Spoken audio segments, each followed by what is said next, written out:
Martin Luther. Luther proved by the revelations of Daniel and St. John, by the epistles of St. Paul, St. Peter, and St. Jude, that the reign of Antichrist predicted and described in the Bible was the papacy. Of course, the father of the Lutheran Church. If you read from the writings of John Calvin, Presbyterian leader, some persons think us too severe and censorious when we call the Roman pontiff Antichrist. And there's, of course, it could be very misunderstood.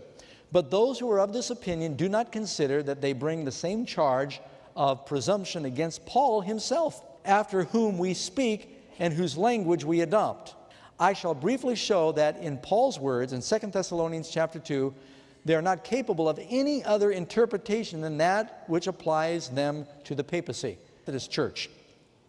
In his commentary on the Bible, that is Europe, this beast is the Roman papacy, as it came to the point 600 years since, stands now, and will for some time longer.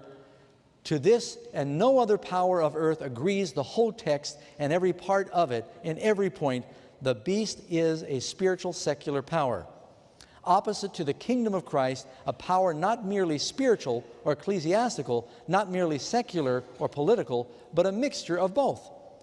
And then you've got from the book All Roads Lead to Rome, it says a great cloud of witnesses, Wycliffe, Tyndale, Luther, Calvin, Kramer in the 17th century, Bunyan, and the translators of the King James Bible, the men who published the Westminster and Baptist Confessions of Faith, Sir Isaac Newton, Wesley, Whitefield, Jonathan Edwards, and more recently Spurgeon, Bishop J.C. Rye, and Dr. Martin Lloyd-Jones. These men, among countless others, all saw the office of the papacy as the Antichrist. So you don't ever hear sermons. It's very politically incorrect. But what we're talking about is, who did prophecy identify as this power? And also keep in mind, we're not suggesting that any human, any person within these institutions or organizations is an unkind person. We're not judging them. We're talking about the power, the organization that the papacy, the Roman Catholic Church, has at one individual. If I ask you who's the head of the Catholic Church, what do you tell me?